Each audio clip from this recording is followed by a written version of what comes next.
kukuona tu nafurahi sana. Tabasamu lako baby,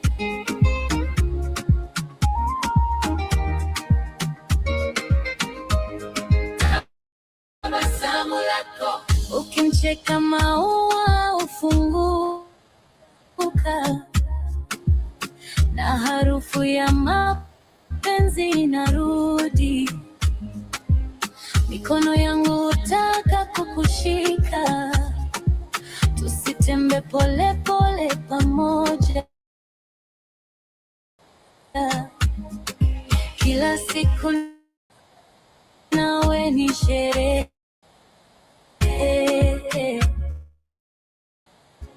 na kila dakika inakuwa tamu.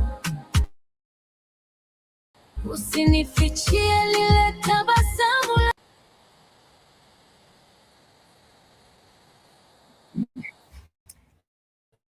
Yes, what's up, wonderful people? Welcome to the Swahili classes for the weekend. I do hope that you're doing fantastic on the 31st day of the month of May. This is actually the last day of the month of May, and tomorrow we shall be ushering in the month of June. I do hope that as we get into the second half of this particular year, that you're also going to be achieving whatever you had set to achieve at the start of the year. Because I do understand at the start of every year, everyone is setting up their goals. We also do have the New Year's resolutions that people get to write down on in January. And by the time we get into maybe around April, sometimes people have scrapped off some of these New Year's resolutions and gone on to other different prospects. But nonetheless, welcome to the class. And in Swahili, we do say karibu sana. And karibu sana is an emphasis for you all much welcome. And yesterday in class, we did say that we do have so many Swahili words that are common courtesy words. For example, karibu, which is welcome. We talked about tafadhali. Tafadhali simply means please. We talked about asante, which means thanks or shukran. We also talked about things like pole, which is P-O-L-E. And P-O-L-E is a Swahili word which simply means sorry. So, for example, if someone stepped on your toes, they can say pole, which is for sorry. And if someone says pole sana, it's simply to show that they are very much sorry. And pole sana is much sorry. And therefore, if someone is emphasizing, they do get to use the word sana, S-A-N-A. So for the common courtesy, so it is a very, very courteous language and also a very, very polite language. And therefore, you'll find all those particular words being used. For example, samahani. Samahani is S-A-M-A. H-A-N-I, and samahani simply means excuse me. And if someone is trying to ask you to repeat what you just said, or maybe perhaps there's something that you said and they didn't understand what you said,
Yes, welcome back. Apologies, we had a bit of a heat right there, but nonetheless, we are back, and we were saying that Swahili is actually a very, very polite language, and people are very, very courteous. And we were talking about some of the most common, popular Swahili words that have to do with common courtesy.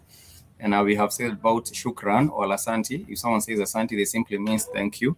Asante, they simply mean thanks. If someone says tafadhali, or if someone says pole, P-O-L-E, P-O-L-E, they simply mean sorry. If someone has wronged you or they have stepped on your toes or something, they would say pole. And if they wanted to emphasize, they would say pole sana. So they might actually say pole sana, which is very sorry. Pole sana, which means very sorry, very sorry. If someone was very thankful, they would also say asante sana. So someone might say you might give them something, or you might actually do them a favor. Maybe perhaps they were requesting you that you give them something that they wanted, and if you did, they would actually say asante sana. So asante sana is understood to be thanks a lot. Asante sana is understood to be thanks a lot. Thanks a lot. Or someone might also say pole sana, but for pole sana, they simply mean we are very sorry. We are very sorry.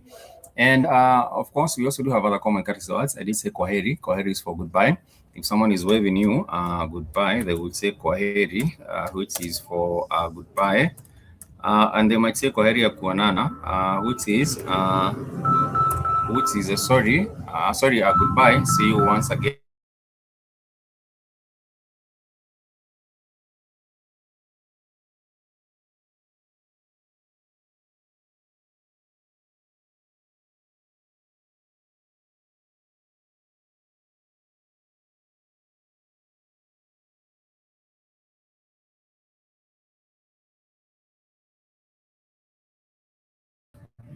Apologies once again. I was saying that if you're trying to tell people that you're very sorry, you would actually say pole. And if you want to emphasize, then you would say pole sana.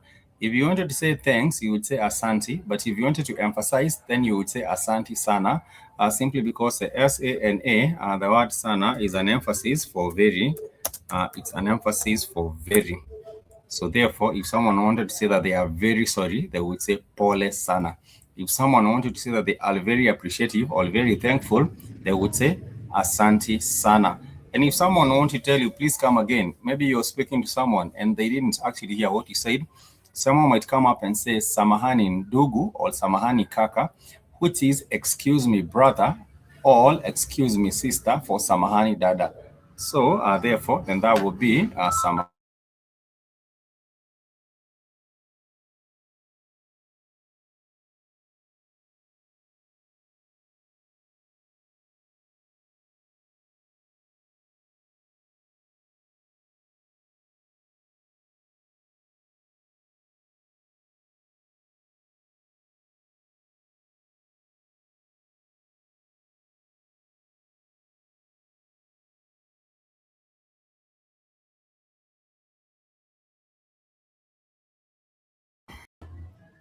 So I was just saying that if you're looking at maybe perhaps telling someone that you never heard what he said, you might say samahani, S-A-M-A,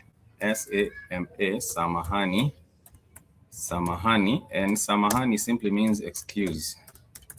So if someone says samahani, they simply mean that they are drawing your attention to something, and they wanted you to understand, or they want you to, they wanted to have your attention. So therefore, they would say samahani. If someone says samahani dada, they mean excuse me sister. For dada, it's D-A-D-A. So that is for sister. And therefore, if someone says samahani dada, they simply mean excuse me sister. Excuse me sister. And this is just being polite and courteous. That is samahani dada, samahani dada. If it was for a brother and you're telling to get someone's attention and you said samahani ndugu or samahani kaka, that is for a brother. So therefore, that would be samahani kaka, because for the brother, K-A-K-A is for brother, K-A-K-A is for brother, and therefore you might say samahani kaka. and that is understood to be excuse me, brother. If it's for mom, you would say samahani mama. On an elderly lady, you would say samahani mama, because for mama is for mother, or just basically a respectful way for an elderly, an elderly lady or a mother figure. That is how you would say it. Samahani ndugu, samahani kaka.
There was a bit of a hit right there, but nonetheless, I was saying that if you're trying to maybe perhaps use a common courtesy words, you can use 5 of those particular words. One of them is tafadhali. If someone means please, you can tell them tafadhali. Tafadhali means please, and you're just being very, very courteous. If you wanted to tell someone sorry, you would actually tell them pole, which is Pole, and that means that you're sorry. And if you wanted to emphasize that you're very sorry, then you can say pole sana, pole sana. For example, if you're telling sorry to a lady, you might say pole sana dada, which is very sorry to the sister. If you're telling sorry to a brother, you might say pole sana kaka, which is you're very sorry to the brother. But nonetheless, remember that there is also the word samahani. Samahani simply means excuse me. So therefore, if someone is actually moving along and you wanted to get their attention, you would say samahani dada for excuse me sister. Or you might say samahani kaka for excuse me brother. For the brother, there are 2 words that you can use, either kaka or you can say ndugu. So ndugu is correct and also kaka is correct. So if you did say samahani ndugu, it's understood to be excuse me brother.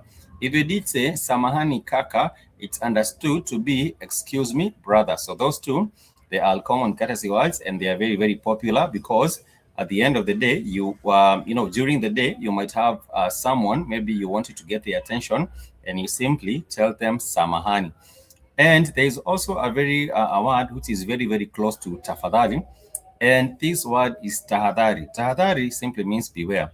For example, if you are visiting somewhere and they had a dog, like there's a dog which is guarding their homestead, they would have a notice saying tahadhari, and tahadhari simply means beware that there are dogs here, or beware that there is something dangerous here.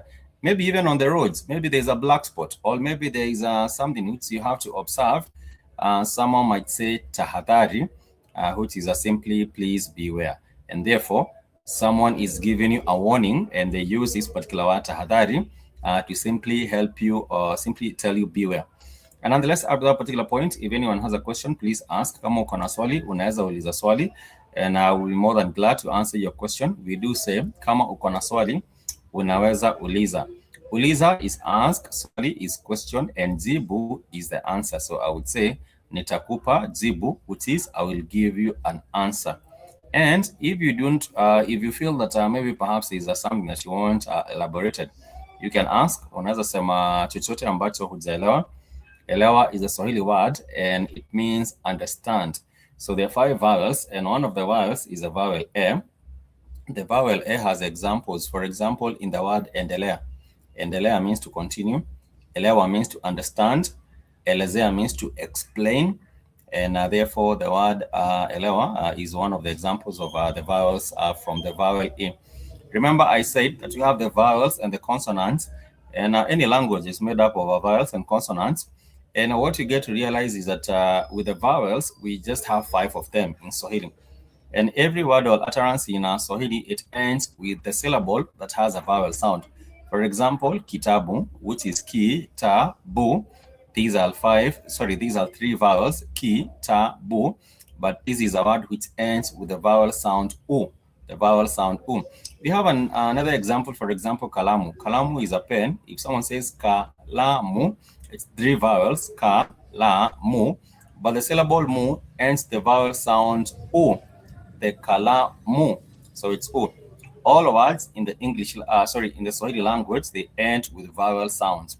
For example, kalamu, shamba, duka, mkulima, mwanafunzi. You might say soko, you might say mlima, you might say salamu. All words in Swahili, they end with a vowel sound, which is either one of the 5 vowels, the a, the e, or u. So that is how the words end in Swahili.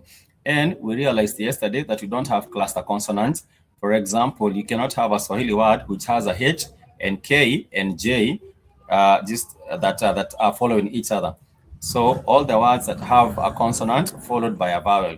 Consonant followed by a vowel. For example, kitabu has the consonant ki, and then the vowel e, and then the consonant ta, which is the letter T, and then the vowel a, and then the consonant ba, which is the letter B, and then the vowel u. So kitabu. It does not have, for example, in English you can say sing or jump. So if you do say sing, it ends with the consonant G. With a jump, it ends with the consonant P. In Swahili, we cannot have any word that ends with a P, or ends with a J, or ends with a G, or ends with any other consonant. Or the words in Swahili, they have to end with vowels, either E, A, E, or U. It has to end with either of those particular few consonants. Up to that particular point, if you have a question, please ask. Kama uko na swali, tafadhali uliza. I will be more than glad to respond to you. It might be to do with the vowels or the consonants. We have 5 vowels. For the consonants, we have about 28, and then we have a special class of consonants that we do have, for example, the CH in chakula. For food, we do say chakula. For the price, we do say garama. So this is another special class of consonant. GH, CH. For a word like shughuli, we would say SHU. So SH is a special class of consonant. And then we have another one, which is a TH. For example, in theluthi means a third. Or you might say theluji, which means ice. Apart from that, you can also talk about the NG with an apostrophe. For example, the word ng'ombe, which is a Swahili word. So the NG with an apostrophe, that's a special class of consonant because it comes with the N and the G and then the apostrophe. So that is another special class of consonant. The TH, the SH, the CH,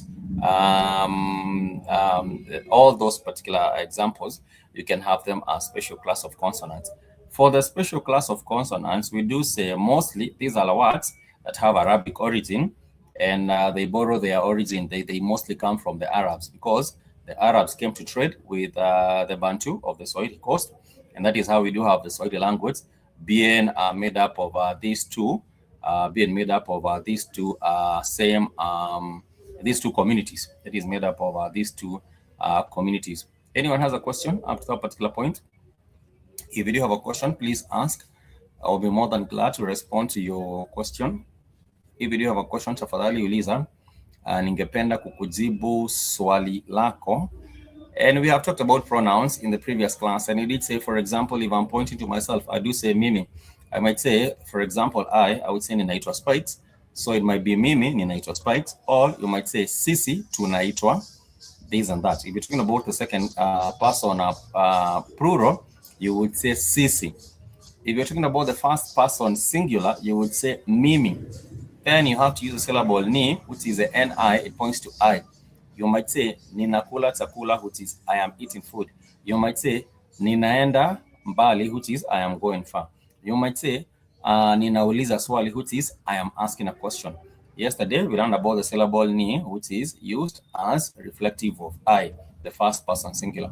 But you can also use tu, the syllable tu, which is tu, to represent us, the second, the first person plural, the first person plural. For example, tunaenda shule is we are going to school. So the we is represented by tu. Tunaenda, we are going. Tunakula, we are eating. Tunaishi, we are living. So that is basically how you'd have examples of some of these words. And it is very, very important that you get to also understand that these examples are perfect, and you get to understand how pronouns also work in Swahili.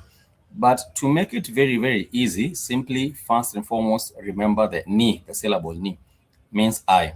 Ni nataka, which means I want. Ni naishi, which means I live. Ni naandika, which means I write. So the ni is followed by a na, and the na is a tense marker for the present continuous. So the na is ninaandika is I am writing. Ninakula is I am eating. Ninalala is I am sleeping. Ninaimba is I am singing. Ninatembea is I am walking or I am visiting. So there is the ni, there is the na. Those are the two most important. For the ni, we did say that it is used to represent I, and it is also used to represent is. For example, chakula ni kitamu, chakula ni kitamu, and that would be the food is sweet. So the ni there represents is. And then for the ni, nakula is I am eating. So it has two uses to represent the first person singular I, or to represent the word is, which is nyumbani ni mbali, which is home is far. Home is far. So there is also the na. The na is used as a present continuous to mark the tense, the present continuous tense. And the na is also used to as a connector for and. For example, mkate na maziwa is bread and milk. Bread and milk. So mkate na maziwa, that simply means bread and milk. So the na can also be used in that context to represent and. It can also be used in that particular context to represent and. So anyone has a question? If not, please let us know. We can proceed and continue. Remember, in case you want to have a copy of our Swahili notes, you can write to me, which is BlackHotFireAfrica@gmail.com, and I will be more than happy to respond to your question and also send you notes, because you might ask a question, and this question might pertain to, the nouns, the pronouns, the adverbs, the verbs, the adjectives, the connectors, the conjunctions, all these particular things have to do with Swahili grammar. We can be able to respond to them and just help you understand much better. There are many languages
Love, welcome back. Apologies once again. We had a bit of a hit with the power. That is a KPLC, Kenya Power Limited. But nonetheless, we are back, and I was just saying that if you're trying to understand the common courtesy words in Swahili, we do have a few of them. We do have pole for sorry. For example, if you were in a class and we were interrupted, then we would say pole sana, which is we are very sorry. If you're talking about maybe perhaps something like welcome, you would say karibu. And if you want to emphasize that people are very much welcome, then you would say karibu sana. Apart from that, if you're telling people goodbye, you would simply tell them kwaheri. For example, if you want to wish them a happy and a productive day ahead, then you would say kwaheri sana. Nawatakia siku njema. Siku njema simply means a good day. So if anyone told you nawatakia siku njema, then it's understood to be I am wishing you a happy and wishing you a happy day, or I'm wishing you a good day. And remember, when you're talking about even how you get to interact and introduce yourself, you would say Hamjambo. For example, if it's to a group of people, you would simply say Hamjambo, and Hamjambo means how are you? It simply means how are you. Sorry, it means hello. But if you're saying habari yenyu, then that would be how are you? If someone says habari yako, it's how are you for one individual. But if it's many individuals, then you would say habari yenu, because yours, we do say yenu, habari yenyu, yours. But you, we would say habari yako. And that is how you would make even some simple icebreakers by simply saying hello, which is hujambo, which is hello to one individual. And then keep on, move forward and tell them your name. You would say, jina langu ni Spikes. For example, you would simply say, jina langu ni Spikes, wewe je. Wewe je is how about you. For example, you might say hujambo kaka, which is hello brother, or hujambo dada for hello sister, and go ahead and say, jina langu ni Spikes. And that would be my name is Spikes. Wewe je is how about you. Then you might go ahead and say, nimetoka mjini Nairobi, which is I am from Nairobi. Wewe je is how about you. Where are you from? Je, umetoka wapi? Umetoka wapi is where are you from?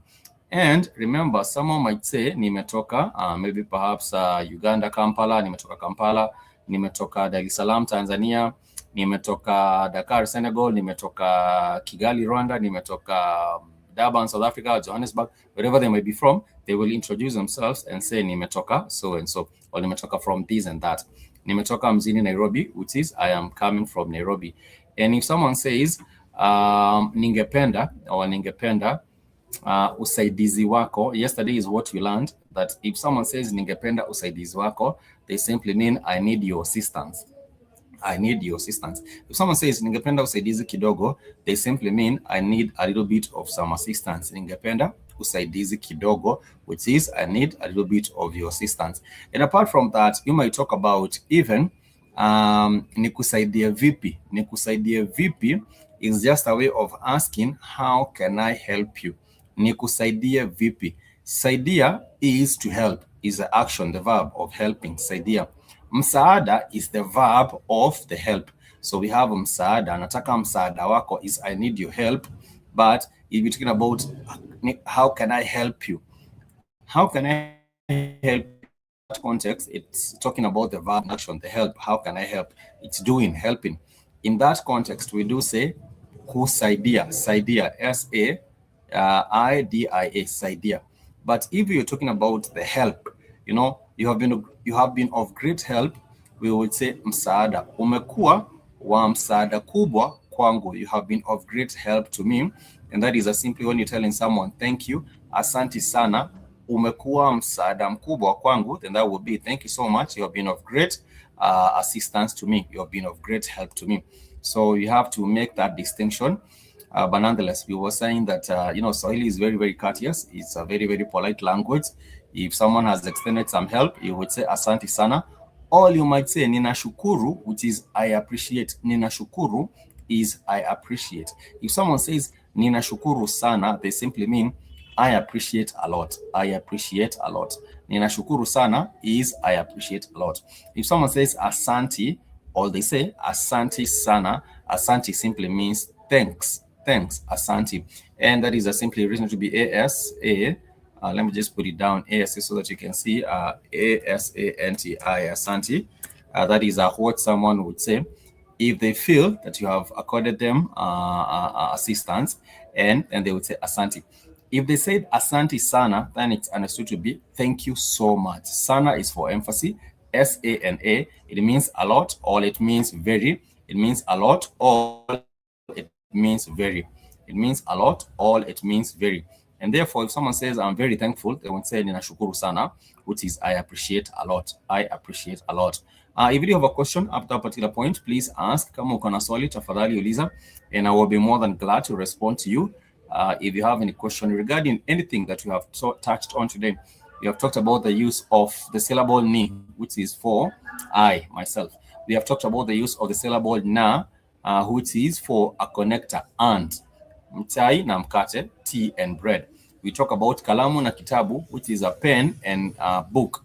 You can talk about simu na you will talk about simu na kitabu, then that will be a phone and a book. So the na is used as a connector. The na is used as a connector in that regard. We have also learned that the na can be used as a tense marker for the present continuous. So you would say na ninakula chakula. The na is for the present continuous. I am eating right now. I am in the process of eating, so it's happening right now. It's continuous. Ni nakula. Ni nakula. I na and present continuous. Ni na kula. Kula is a verb. The root verb is kula. So therefore, you said ninakula is I am eating. I am eating. If you do have a question, please ask. Kama uko na swali, Eliza. We have talked about even the pronouns themselves. The pronoun for I is mimi. The pronoun for you is wewe. The pronoun for us as a group is sisi. The pronoun for us as a group, that happens to be sisi. And it's not even difficult. If you do have a question, tafadhali Eliza. If not, please make sure you check out the official network website. It's www.blackhotfirenetwork.com. Once you are on there, please turn on the notifications. Please make sure you visit www.blackhotfirenetwork.com. Once you are on there, turn on the notifications so that you can get the alerts and you're notified what's going on, whether there's a new post, it's a blog, it's a news article, it's whatever it's happening. You get notified, and it becomes easier for you to be able to catch up with whatever is happening. We do have the shop where you can get yourself a supplement. We also do have a shop for apparels, so therefore you can get either the apparels or you can get the supplements, and all those are actually delivered to you wherever you might be at. So you can patronize the platform by simply going to the website, and you can also support the network by whatsoever means that you would like to support the network, either in material form or even in kind. Then that would actually be very, very much appreciated. So once again, there are many languages on the continent, over 1,500 languages. If we talk about the Shona, the Bemba, the Kosa, the Kikuyu, Kikamba, Kimasai, Kinyarwanda, the Hood, the Kitusi, all these other languages, there are so many of them. If you come to Kenya, there are 47 tribes, so we have 47 languages. If you go to Ethiopia, there are 81 tribes, so we have 81 languages. If you go to Cameroon, there are 150 tribes, so you have 150 languages. If you go to Nigeria, there are 200 tribes, so you have 200 languages. If you go to Rwanda, there are 3 tribes, so you have 3 languages. So if you combine all of these languages, you find that between 2 countries, for example, Cameroon and Nigeria, they have 350 languages. And we cannot all communicate in 350 languages. We need one language that can unite us as an African people, so that when we have border race traveling, where you can move from Kenya to Rwanda, you can be able to move and communicate in a language which is understandable to the Rwandans. If you're moving from Kenya to Zimbabwe, you can be able to do so. And this might happen if we embrace the use of Swahili. Then we will be able to do so by simply embracing a language that we can be able to understand and understand very, very well. Up to that particular point, tuko pamoja. Pamoja means together.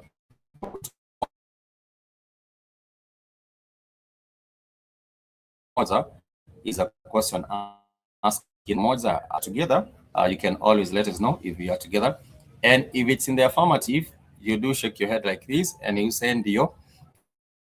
If it's in the negative, you shake your head like this and say apana or la. Apana or la, it means that we are not together. But if we are together, tuko pamoja, then you accept, then you shake your head like this. If we are not together, then you would say hapana, hatuko pamoja.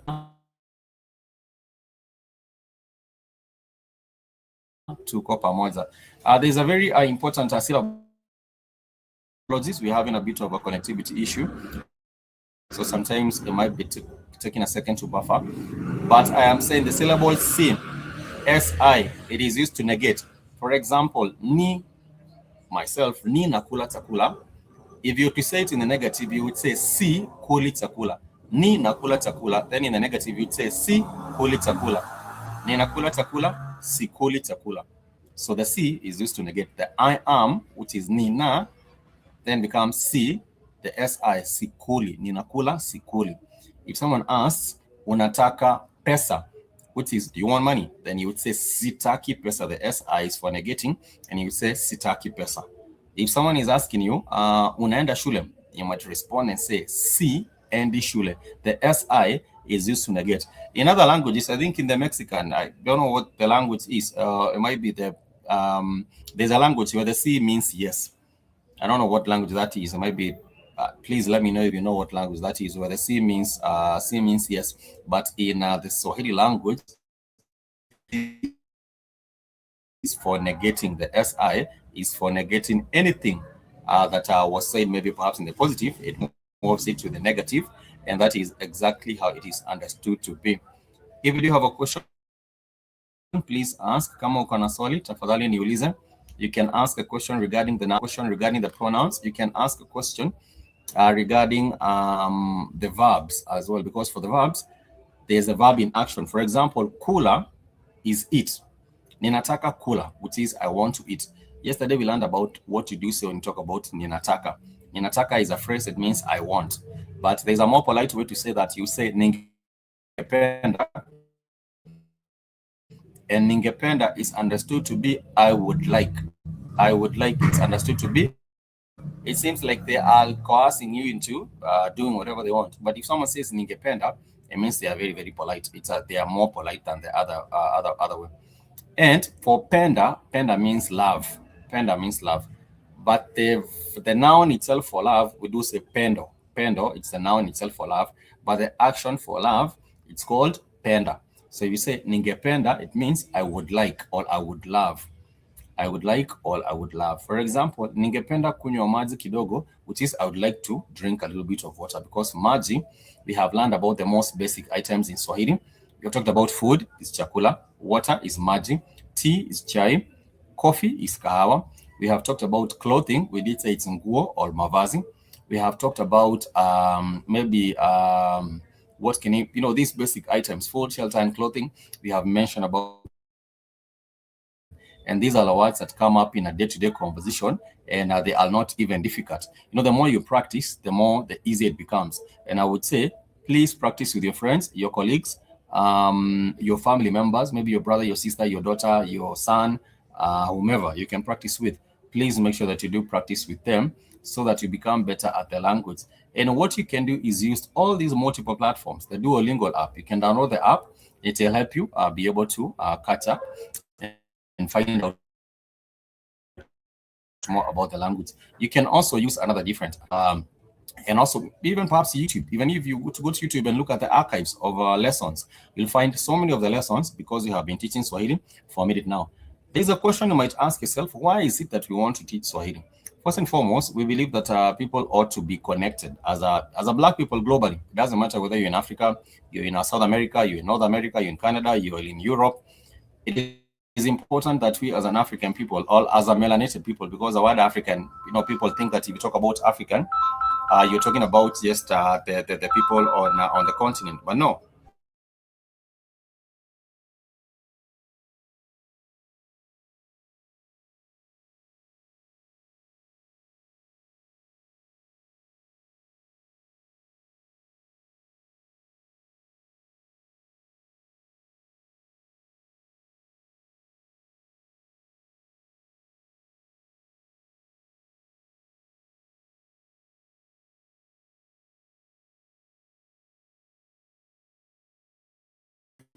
Apologies. So that is exactly how you would say it, and it's not even difficult. What you get to do is that you get to practice it with your people and your friends, and that you are able to catch up and find out what is happening through practice, and you're able to become a much better speaker. Nonetheless, I think we shall actually engage you with the trivia. In case you want to get a trivia, our Swahili trivia, we will send it to you, and we do hope that you can be able to catch up with that and answer our questions. The email is blackhotfireafrica@gmail.com. We'll share a trivia. blackhotfireafrica@gmail.com. We'll share with you a trivia, and with that trivia, you can be able to answer some of the questions that we shall ask, and we are able to engage you with you much more in terms of your learning the language and becoming even much better with the language. We shall enjoy our music right here, and I do hope that at the end of the day, you are also able to get better with the language and become a fluent speaker of the Swahili language as we proceed even right here on the BlackHotFire.